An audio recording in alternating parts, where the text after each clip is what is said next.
Good afternoon, everyone. I will start with thank you.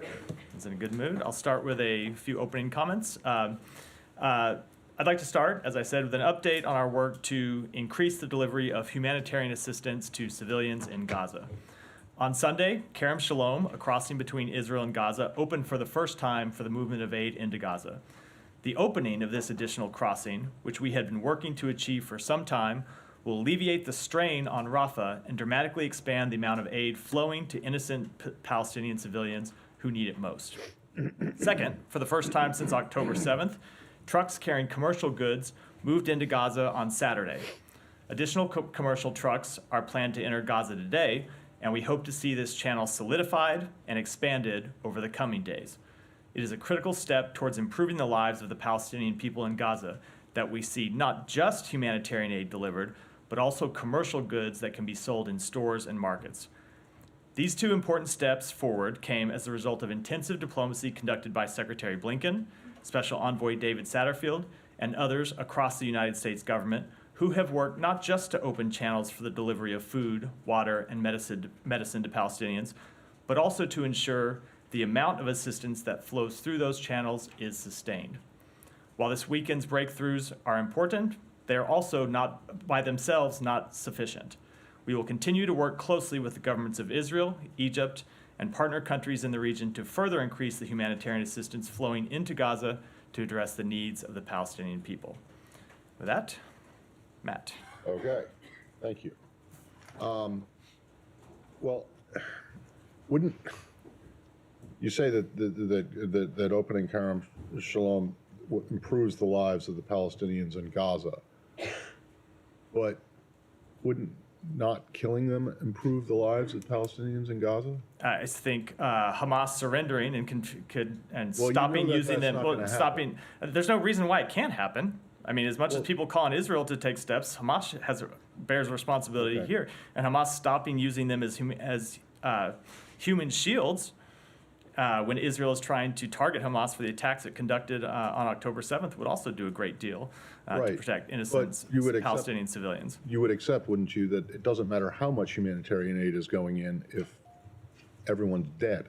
It is a very difficult situation we are in right now. We are trying to accomplish two things. Number one, to minimize civilian harm, to work with the Israeli government and the Israeli military on steps that they can take to protect civilians, including establishing deconfliction sites, and also to get humanitarian assistance in. That is also important to ensure that the Palestinian civilians who are there have food, water, medicine, other critical needs. Well, this was all in a lead up to a question that I was originally going to ask before you opened with that, which is, how are you guys going to vote on this UN Security Council resolution today? We are working through with countries on the Security Council right now what the final text of that resolution will be, and I don't have anything I can speak to now, I think some 3.5 hours before the vote.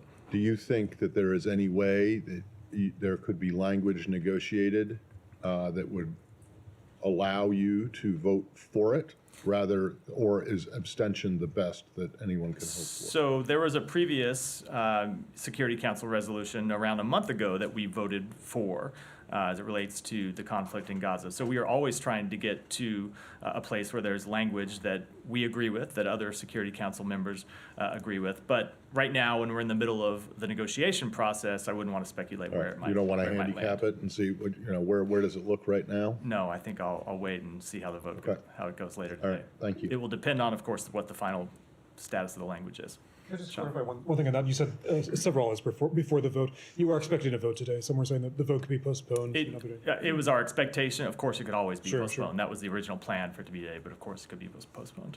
Can I just ask you a little bit more about the commercial trucks that you're mentioning? Sure.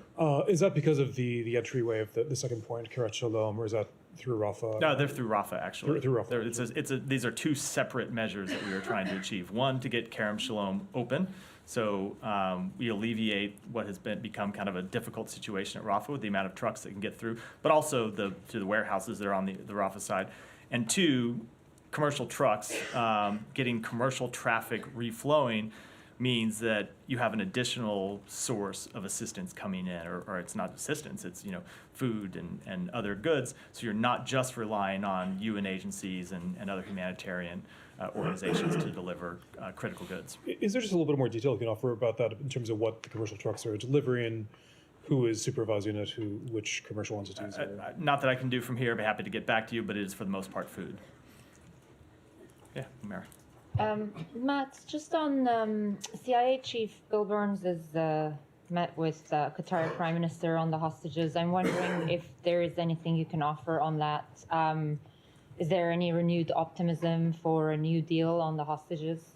So we would absolutely look to achieve a new humanitarian pause that would allow the release of hostages. The first one was a major priority for the United States. We worked to achieve it across a number of different channels.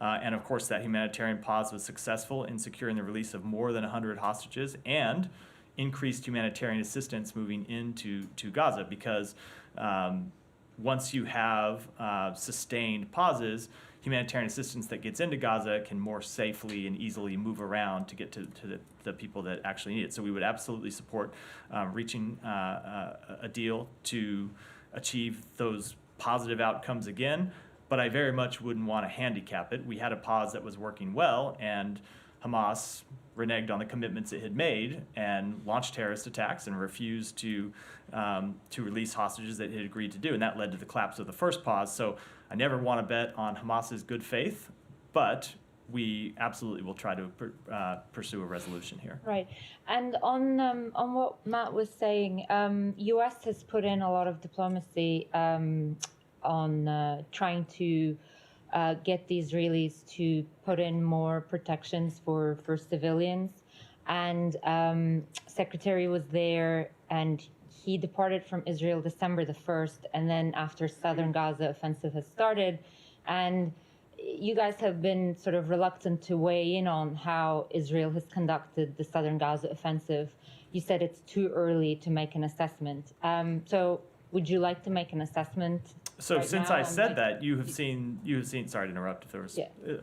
Since I've said that, you've seen the Secretary come out and say that there is very clearly a gap between intent and results, and that we've seen Israel express an intent to minimize civilian casualties, but we continue to see too many Palestinians die. And so that's why we continue to engage with them on additional measures they can take, on deconfliction sites, on doing everything within their power to minimize civilian harm. Right, so that was what I was getting at. Have you seen over the past couple of days, because I mean, Jake Sullivan was there and Secretary Austin is there as well, and they're sort of making this a priority. Have you seen over the past couple of days any assurance, anything new, any new plan from the Israelis to suggest that there is going to be much more concrete steps in place to ensure civilian protection? So I'm not going to speak to the meetings that the National Security Advisor had. White House, of course, can speak to those, and I'm not going to speak to the meetings that the Secretary of Defense just concluded today. His team can obviously, who are with him on the ground in Israel, can obviously speak to those in more detail. What I will say is that we continue to engage with them on the importance of taking concrete steps to minimize civilian harm, and that includes predictable pauses so people know when they can move around. It includes deconfliction sites so people know that there are places they can be where they will not be fired on. So we will continue to have those conversations. But as I said at the beginning, we do also have to remember that Hamas could make all of this easier if they would come out from hiding behind civilians and surrender, put down their arms, and stop putting civilians in the way of this, or in the middle of this very difficult situation. Can I follow up? I'll come to you. I'll come to you next. Go ahead, Barbara. Do you see any substantive difference between the UK and German call for a sustainable ceasefire and the US position, which my understanding is that the war should not end until Hamas's military capability and leadership have been destroyed? So I will say, when I read that piece by the German and British foreign ministers, I saw very clearly they said that they do not support a ceasefire now because Israel has a legitimate right to defend itself and take action against a terrorist organization that has said it wants to continue to carry out attacks like the attacks of October 7th, but they would support at some point a sustainable ceasefire. I will say, on behalf of the United States, we of course want this conflict to end, and we want it to end in a way that ensures the security of the Israeli people, that ensures the security of the Palestinian people, And ultimately, we think ending the conflict and leaving the plotters who planned the October 7th attacks in place to continue carrying out attacks, to continue plotting against innocent civilians in Israel, is not in the security of interests of Israel, but it's not also not in the security interests of the Palestinian people. And it's not in the security interests of anyone in the region. So while we, of course, want to achieve an end to the fighting as soon as possible, we think that it's important that the Israeli government be able to continue to carry out the campaign, which has a very legitimate objective, which is to ensure that Hamas cannot continue to carry out attacks as it did on October 7th. The status quo that existed before October 7th obviously did not produce peace for Israel or the Palestinian people, and we think returning to that is not a positive step forward for the region. So it sounds like you're saying you basically, there's more that you agree on than disagree on in terms of the calling for a ceasefire, the UK and German. It sounds like you think you're on the same page. Again, you can characterize my remarks how you like. I would repeat what I just said. We have had close coordination with the German and British governments, and we'll continue to do so. But as I said, I took notice of the line in that piece where they very clearly said they are not calling for an immediate ceasefire for the same reasons that I just articulated. And one more question. Have you seen anything more from the Israelis about their claims of a major command and control center under Shifa Hospital? It was one of the things that they were putting forward in terms of explaining why, so many civilians were being killed and why the hospitals were being targeted or being caught in the line of crossfire. They did end up coming out with, I think, a bunker and a tunnel and a couple of guns, but it didn't really add up to what they had been advertising in terms of Hamas directing its operations from underneath hospitals. Obviously, they have a huge, sophisticated tunnel system. We saw some of that at Erez at the weekend, but the fact that Hamas is directing its operations from under hospitals and therefore they become part of the war. So have you seen anything more convincing from the Israelis than what they put out? Let me say a few things about that. Number one, we had evidence that Hamas was operating underneath Al-Shifa Hospital before Israel attacked, and made that clear before Israel launched its operation in the vicinity of the hospital, that we had seen evidence and believed it to be true, and we stand by that evidence. Number two, we've seen things that the Israeli government has shown to us. We've seen the information that they've made public that do show bunkers underneath the hospital, that show tunnels underneath the hospital, and show recovered weapons from the hospital. The third thing I'll say is one of the reasons Hamas has an extensive tunnel network in the first place is so when Israel is targeting any one site, that they can move underground to extricate themselves from that site and make it to safety. That is the entire reason that they built this tunnel network. The fourth thing I will say is I don't think anyone should expect that a Hamas command and control center is going to look like the White House Situation Room. It's a terrorist organization who is hiding itself underground behind civilians. And I think to expect that it was going to look like, what you see from a modern government, it's just not. I don't think that's. Well, but the Israelis released that video. Let me finish. I don't think is a realistic expectation. But that said, we are confident and remain confident, both based on what we knew before the operation and what we've seen since the operation, that Hamas was using Al-Shifa as a command and control post, as it uses other civilian sites to hide terrorist infrastructure, to hide weapons, to hide fighters, and ultimately to use civilians as human shields. Right. I would just add that, as you know, the Israelis did release these videos beforehand showing how sophisticated it all was, and it wasn't quite what they came up with. You can judge for yourself what what we saw versus that. I think it wasn't really a video, it was an animation, I think, but beforehand. But what we saw and what we knew to be the case before the operation at Al-Shifa confirmed to us that yes, Hamas was using it as a command and control. Can I just ask one more question? Let me go to Saeed, who I said I'd come to. Thank you. Now, we know that because the former Israeli Prime Minister Ehud Barak said that we built this tunnel way back in the 80s. I believe he's. Not- Oh, hold on. not Hold even on. No, argue that. It's okay. Hold on, Saeed. If you're going to say something, I get to respond. He said that they built the bunker. Right. I don't think he said that.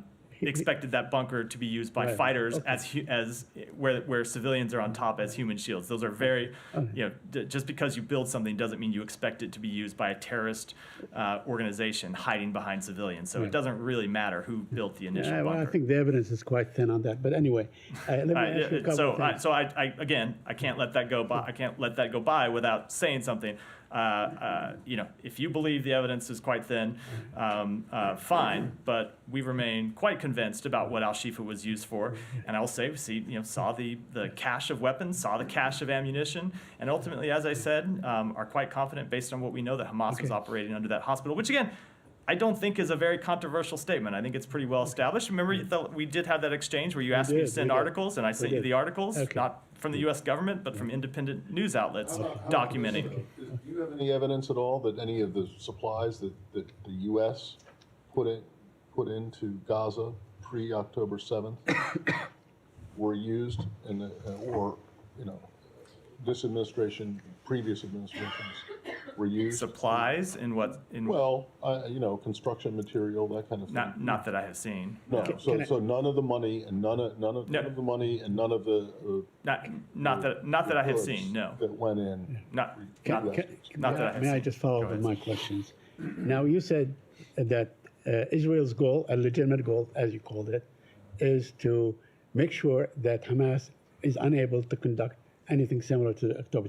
But I thought the stated goals early on were to decapitate Hamas, hunt its leaders, and basically, really free the hostages and, have a new regime. Have they achieved that? So are we shifting goals now? No, we are not shifting goals. Obviously, they have not achieved the release of all the hostages, which again, as I've said before, is Or not any so. of them? Or any of them? Or any of them by I'm saying there have been over 100 through hostage releases. negotiations, but not by force. They did also execute a military operation quite early on where they rescued a hostage. But I don't think I don't think we should put the fact that Hamas continues to hold civilians hostage Right. on the Israeli government. I'm It's not- Hamas that bears responsibility for that. All right. I wanted to ask you also, you said that nothing short of Hamas surrender, that's a suggestion, would end this conflict. That's in response So to- again, that's not the suggestion. All right, let me rephrase. That's not what I said. So Okay. go ahead. In response to Matt, you said that, when he said that, stopping the bombing could also save Palestinian life or something to that effect. And you said Hamas could surrender and end it, right? So nothing short of Hamas total surrender could end the bombing. That's what I just wanted you to No, clarify that this is point. that is not what I said. I've made clear before that Israel is conducting legitimate military objectives that we believe are achievable, Okay. and All right. and capturing or killing the senior leadership of Right. Hamas is achievable. But it's not the only way to achieve that. And my point in saying that about Hamas surrendering is that for all the questions we get, legitimate questions that we are happy to answer about Israel's military activities, it is Hamas that started this conflict. It is Hamas that hides behind civilians, and it is Hamas that could end it today if the people who were responsible for the murder of 1,200 civilians would come out and take responsibility for their actions and surrender and stop hiding behind civilians as human shields. Okay, well, first of all, the 1,200 include 311 soldiers, as Israel suggested. So they're not all civilians. But anyway, that's what they I said. don't believe the murder of No, I'm civilians with you. on I'm just October saying, 7th was just to- justified just to either. clear. It I doesn't don't think we need to caveat it. Right, okay. Caveat it. But let me ask you something. How would this surrender, take shape? Because Hamas is not an army. It's not like we're not going to see what we saw, let's say, the Iraqis do in that famous tent and so on, or what the Japanese did on board of an American ship. So how would this surrender take shape? Would all fighters need to come out and lay their arms, all of them? We don't know how many of them, maybe 10,000, whatever. So they come and they say, now we surrender. Is that the shape, is that the form of surrender that you are asking? So let me give you a start. Yeah. Sinwar, the leader of Hamas, could come up from his tunnel today, Yeah. could lay down his arms and surrender himself and take responsibility. Now, I don't have any notion that he is about to do that. Right. He hasn't shown that he cares one whit for the Palestinian public up to date. So I have no reason to believe he would do that. But I make the point to again reinforce that Hamas does bear some responsibility, a great deal of responsibility for what happened here as the person who started this conflict in the first place. And my As last the question on entity that the started this journalists, the conflict. number of journalists. A lot of journalists have been killed, maybe 90 and so on. Do you have any doubt that that Israel intentionally targets journalists? So we have not seen evidence that So- Israel. Let me Yeah. usual rule. Let me finish. We have not seen any evidence that Israel is intentionally targeting journalists. Obviously, we have seen a number, dozens of journalists die as a result of this conflict. Saw one, Samer Abu Daqqa Right. from Al Jazeera, who was just Right. killed in recent days. Right. And as we have said before, we mourn every journalist who has given their life in covering this conflict and bringing information to the American public and to people all around the world. We think the work that the free press does is critical to a democracy, especially in conflict zones where, unfortunately, far too many do pay this sacrifice, and our condolences go out to all of their families. And there are cases where when we have seen actions that we thought warranted, we have raised questions with the Israeli government and sought more information. You saw us do that with respect to the Reuters journalist who was killed in Lebanon. And we will continue to do so, and we will continue to encourage Israel to comply with their own rules of engagement and comply with international humanitarian law. And if we ever see signs that they are not, we will of course be very clear about that with them. So Go ahead. Let me last one, Saeed, because there are a lot of other people. You mentioned Samer Abu Daqqa. I mean, he was bleeding there for like 6 hours, and they sent in a crew to retrieve him. They were all shot dead. So they knew exactly where he was and what he was bleeding right there. People are trying to reach and retrieve him, and the Israeli army disallowed them from doing that. So wouldn't that be intentional? So again, as always, it's very difficult for me to comment from specific facts here. We're in an extremely challenging information space when you see different accounts about activities on the ground. But as I said, we continue to be clear with Israel that they must comply with all international humanitarian law. Thank you. Go ahead. Follow up on the journalists. No, I already go ahead. Thank you. So, a video of an Israeli soldier attacking and beating an Anadolu photographer, Mustafa Al-Haruf, in East Jerusalem while he was covering Friday prayers, while he was doing his job, went viral last week on social media. First of all, have you seen that video? And do you have any reactions to that? And after that video, showing that an Israeli soldier attacking a journalist with a camera doing his job, isn't it a sign that Israel is knowingly and deliberately attacking journalists? So let me say one statement at the start that is a general statement, not specific to this incident, and then I'll speak with specific to this incident. One thing is a general statement is one of the things that we expect of our military and we expect of militaries around the world is that if individual soldiers commit acts that are not in keeping with the rules of engagement or in violation of international humanitarian law, that those acts be investigated and, if appropriate, the responsible parties held accountable. And that is one of the differences, we think, between professional militaries in democracies in the free world and how we expect them to operate. So it is unfortunately true that you will often see individual soldiers, individual units commit acts that are inappropriate, that violate rules of engagement and can violate the laws of war. And what we expect is that the Israeli military or any other militaries, we expect of our own military, take the appropriate actions when they see such behavior. With respect to this specific incident, I did see the videos. We are deeply concerned by the disturbing images of the use of force against a journalist that was depicted in those videos. And we think it's appropriate that that the video be investigated, and if the facts support it, that the people involved be held accountable. Just one more follow-up on that. Israeli National Security Minister Ben-Gvir, in a Twitter post on Saturday, expressed support for the officer in the beating of my colleague, Mustafa Al-Haruf, and promised to return the officer to work as soon as possible. Have you seen that comment, and do you have any? I have not seen that comment. I don't have anything beyond what I said a moment On ago. the journalist. Yeah, Heba, go ahead. You said you sought information on the killing of Reuters videographer in Lebanon, Issam Abdallah. Did you get what you asked for, and also did you seek information regarding Al Jazeera cameraman? So with respect to the journalists in Lebanon, what Israel told us is that they are investigating the matter. We think that's obviously the appropriate thing to do. I don't have a readout of their conversations with respect to the journalists in Gaza. Go ahead. Thank you so much, Jahan Zabari from Airway News. So Pakistani Army Chief and ISI Chief was here in town. They met with Secretary Blinken. Can you share some details about that meeting? I don't have any specific readout other than that, as you know, he was in Washington to meet with a number of officials, including officials here at the State Department, including officials at the Pentagon and elsewhere. Pakistan is a major non-NATO ally of the United States and a NATO partner. We look forward to partnering with them on regional security and defense cooperation, and that's what was the substance of the meetings last So week. the Pakistani Army Chief is at the center of criticism for his involvement in politics. So you always talk about democratic values and freedom of speech. What are you going to say about those who are trying to disrupt the political system of Pakistan? So we continue to support free, fair elections in Pakistan. That is and engage with Pakistan on a bilateral basis to discuss our support for free and fair elections. As I've said before, we don't take a position when it comes to political parties in Pakistan, and we will engage with the leaders that the Pakistani people select. Go ahead. Go ahead.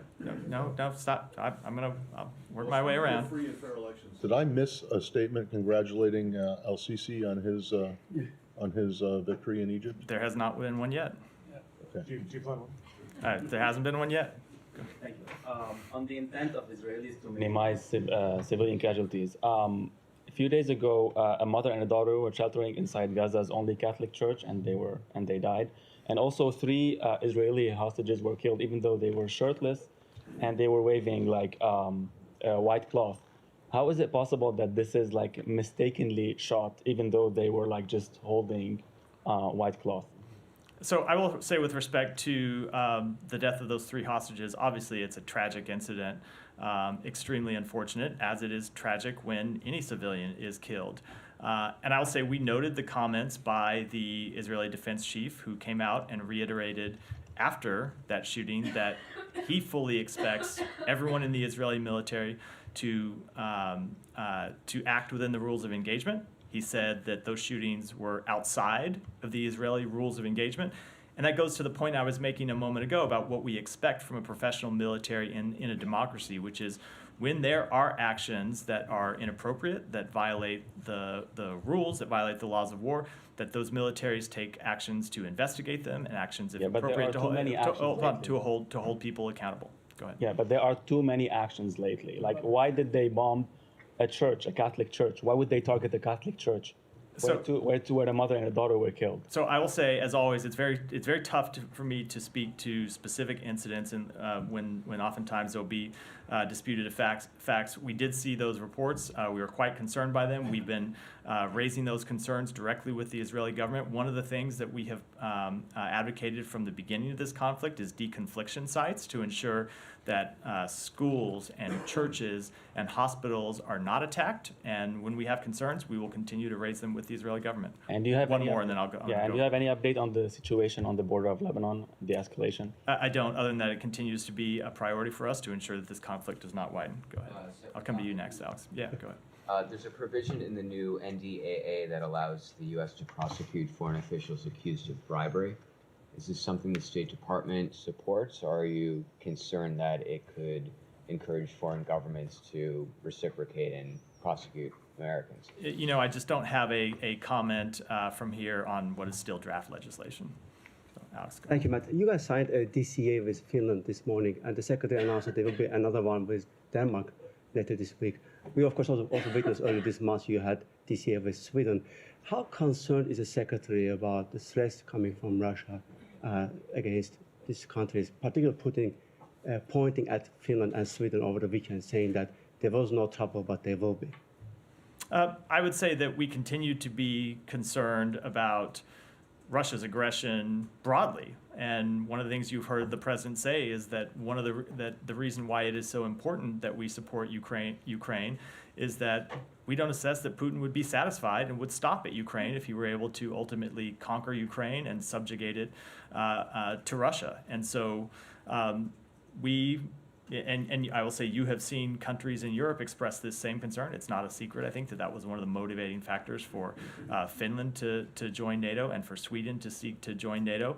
And so I wouldn't characterize our level of concern with respect to any of these individual countries. I will just say you've seen a Russia that has shown a willingness and an eagerness to use its military to conquer its neighbors by force. So of course we want to take action to try to deter that.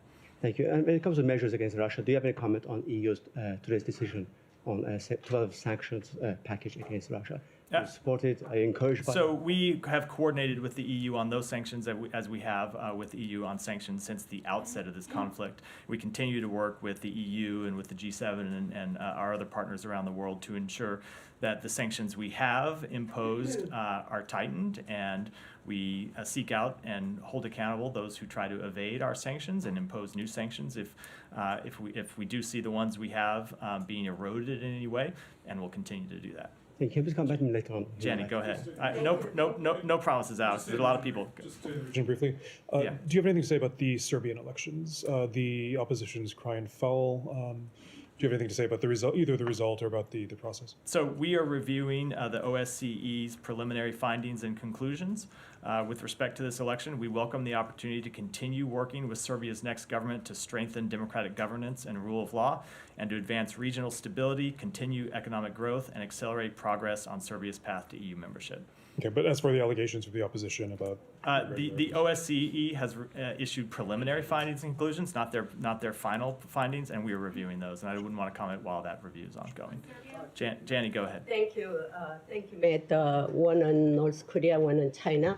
Regarding North Korea's ICBM launches, North Korea criticized the United States and South Korea NCG, Nuclear Consultative Group meeting after launching a long-range ICBM yesterday. How will the United States respond to this, and what are the results of United States analysis of North Korea's missile launches so far? The United States strongly condemns the DPRK's December 17th and 18th ballistic missile launches, including the launch of an intercontinental ballistic missile. These launches are in violation of multiple United Nations Security Council resolutions. They pose a threat to the DPRK's neighbors and undermine regional security. We urge all countries to condemn these violations and to fully implement relevant UN Security Council resolutions which are in place to impede the DPRK's unlawful WMD and ballistic missile programs. Chinese foreign minister and North Korea's vice foreign minister met in Beijing yesterday. Today, North Korea launched its ICBM to discuss strengthen strategic cooperation between China and North Korea. How do you view the solidarity between China and North Korea, which is tolerating North Korea's ICBM launches? So one of the things that Secretary Blinken has discussed with his Chinese counterparts in his meetings over the last 6 months now is that we do believe that there is a constructive role that China could play to try to constrain North Korea's nuclear ambitions, and we would welcome playing that role, and we will continue to urge them to do so. Thank you, Matthew. I'll come to you next, Gwen. Like with Ukraine, will the U.S. support Israel for however long it needs? We have said that we are going to continue to stand by Israel. They are a longtime ally of the United States, and we will continue to support them in what we think is a justifiable campaign to respond to brutal terrorist attacks and ensure that they can never be repeated. With the latest in Yemen, is the administration considering redesignating the Houthis as a terrorist group? So we have said that we are considering that step. I don't have any updates. And finally, a series of emails circulated on January 21st, 2016 among key National Security Council and State Department officials working on Ukraine policy. And they indicated that they were shocked to learn that then Vice President Biden had on December 7, 2015, abruptly reversed standing U.S. policy and made firing Special Prosecutor Victor Shokin a prerequisite for Ukraine receiving $1 billion in U.S.-backed IMF loans. It appears that those emails, they only learned about Biden's actions as a result of a news report in Ukraine in a Ukrainian media outlet. Why were these officials who were involved in the day-to-day policy analyses and development on Ukraine issues kept in the dark about Biden's action, which the Washington Post described earlier this year as, quote unquote, calling an audible? I don't have any specific response to that allegation. There has been a lot said about this matter going back for years. I will let the White House continue to respond specifically to it. Go ahead. Thank you. 2 questions, Thank you. please. Thank you. One, as far as U.S.-India relations are concerned, how would you review the 2023 between the two countries, diplomatic relations and other relations also? How are the relations between Secretary Blinken and the Indian Foreign Minister Jaishankar? So I would say that the Secretary has a close, productive working relationship with his counterpart. We have welcomed him here in the past couple of months, and of course the Secretary has traveled to India twice just since September, I believe it is. President Biden has traveled to India this year. India is a major partner of ours, one whom this administration has focused a great deal of time and attention to working with, and will continue to do so in the new year. Second, sir, Prime Minister Modi is very famous among global leaders, including here in the U.S., President Biden, among others, and also in the Middle East, Arab nations, and of course with Russia. What I'm asking is what India or Prime Minister Modi can do more to bring end these two wars, Israel's war against terrorist Hamas and Russia's war against Ukraine. So I would say to that we would welcome India's constructive engagement in these two matters, as we welcome constructive engagement from countries around the world. Thank you, sir. Go ahead. Go ahead. I asked on Thursday on the issue of Sweden, the problems with Turkey, and yesterday the Secretary Forbes, the Foreign Minister of Turkey, on this issue, as we understand from your announcement. But also the President of Turkey says, and I quote, that he expects American government to approve at the same time the sale of F-16 jets to Ankara in exchange for ratifying Sweden's bid to join the NATO alliance. First, can you tell us if the Secretary and Mr. Fidan discussed the issue of F-16 yesterday? And second, do you accept the proposal by the President of Turkey? Well, I'm certainly not going to negotiate in public about these matters. I will say that we have made clear that we support the sale of F-16s to Turkey. Secretary Blinken made that clear again in his call, as we have made clear for some time now. But as we've said, there are people on the Hill who have linked that sale to Sweden's accession to NATO, and we need to see that accession as soon as possible. Question on Jimmy. Thank you. Oh, go ahead. Thank you. Thank you, Matt. Given that Secretary Blinken expects a peaceful Palestinian Authority to coexist with Israel, despite the fact that the Mir Amit Center, in its review of more than 1,000 Palestinian Authority textbooks, does not find one book that even mentions one word about peace, does the U.S. approve of the fact that UNRWA takes, that's the UN agency UNRWA, takes its textbooks directly from the Palestinian Authority without any supervision? And if so, where does Secretary Blinken get his optimism? And I had a follow-up. Well, I would say certainly you've heard us say that we believe the Palestinian Authority can be revamped, it can be revitalized. We don't agree with everything that the Palestinian Authority does, just as we don't agree with things that others around, everything that others around the world do. But we have seen the Palestinian Authority play a very constructive role in the aftermath of October 7th in maintaining stability in the West Bank.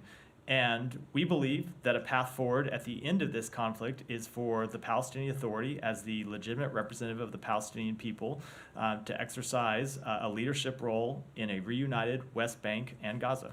Okay, in light of our federal law, that the Taylor Force Act that prohibits the government from sending American taxpayer dollars to the Palestinian Authority until it stops supporting terrorism, what is Secretary Blinken's response to continued U.S. funding of the Palestinian Authority that continues their pay-to-slave program that encourages terrorist attacks against persons living in and visiting the state of Israel in direct violation of our Taylor Force Act. We comply fully with the Taylor Force Act. As I said, we do also believe that the Palestinian Authority has to play a leadership role moving forward.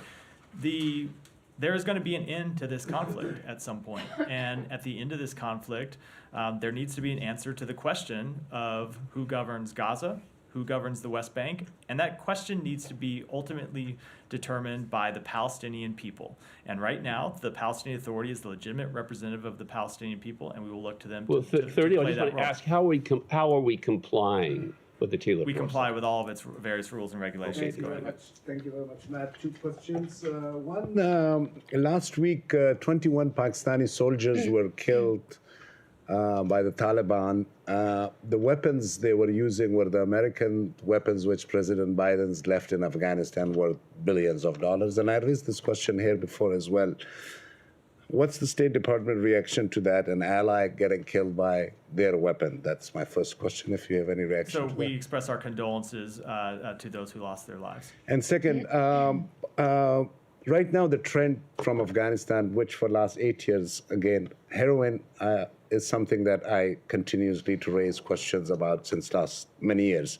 Now the trend is that they believe that heroin is bad, but opium is okay. So the opium is going to China, and from China it's coming to the US. This is the new trend.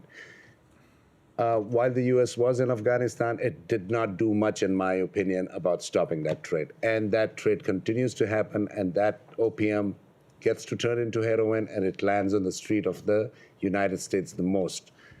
What more reactions, what more actions is the US going to do about it? So I would say that the primary, not the sole, but the primary responsibility for investigating and policing international drug trafficking rests, of course, with the Justice Department, and I would let them speak to that. But we do, at the State Department here, do play a role through our diplomatic engagements in pressing countries to do more to crack down on the trafficking of narcotics that have killed so many Americans, and will continue to do so. Go ahead. Thank you. Matthew, good afternoon. I'd like to take you to Hong Kong. Jimmy Lai's trial now underway. I saw the State Department statement on it just the other day, condemning the prosecution. That said, does the State Department believe Jimmy Lai has any chance at all of getting a fair trial in what many are calling a sham trial? So I would say that we do strongly condemn the prosecution of Jimmy Lai, a pro-democracy advocate and media owner. He's been prosecuted under the national security law that Beijing imposed on Hong Kong. We call for his immediate and unconditional release. And yes, of course, we have deep concerns about the deterioration in protection for human rights and fundamental freedoms in Hong Kong, and that includes the rule of law. Do you think your call for his immediate release will be answered?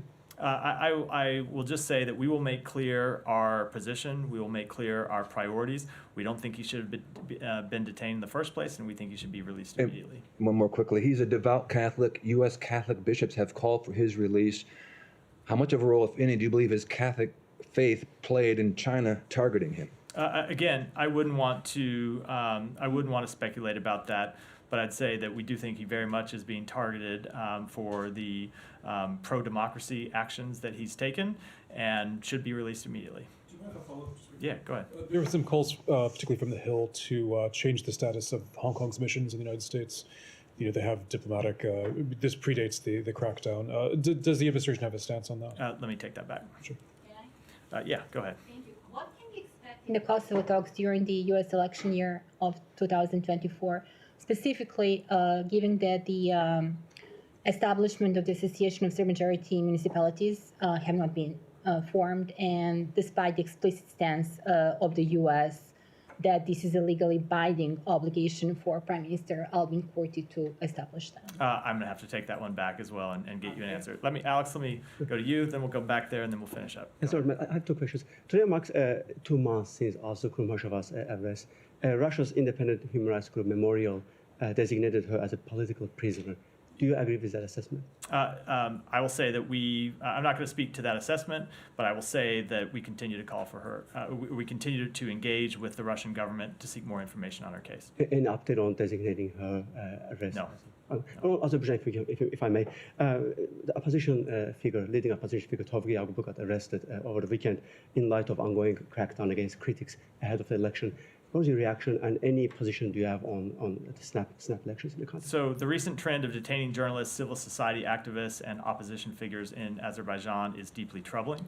Over a dozen such figures have been detained in just the last month. That's unacceptable, and we will continue to urge the Azerbaijani government to respect the human rights and fundamental freedoms of all, including those exercising freedom of expression, as well as call for the expeditious release of all of those who have been unjustly detained. Thank you so much. Thank you very much. Two questions for post-war Gaza. First of all, the Biden administration repeatedly made it clear that the United States opposes Gaza controlled by Hamas and says Gaza should be governed by the revitalized Palestinian Authority. So the United States is in contact with Ramallah. And last week, Mr. Jake Sullivan was in Ramallah too, and Secretary Blinken visited Ramallah and talked with the Palestinian Authority leadership there. So is there a plan for Palestinian Authority ruling Gaza Strip, like, for example, sending a representative to Gaza Strip after the war? I think we are putting the cart a little bit before the horse here. Israel is still conducting major military operations, but we do continue to discuss these questions and many others as it relates to post-conflict governance with the Palestinian Authority, with the government of Israel, and with other countries in the region. Follow-up, please. Yeah. The United States is also against the Israel reoccupation of Gaza. You made it clear from that podium, and the Biden administration made it clear from different levels. And the United States expects Israel to leave Gaza after the conflict ends.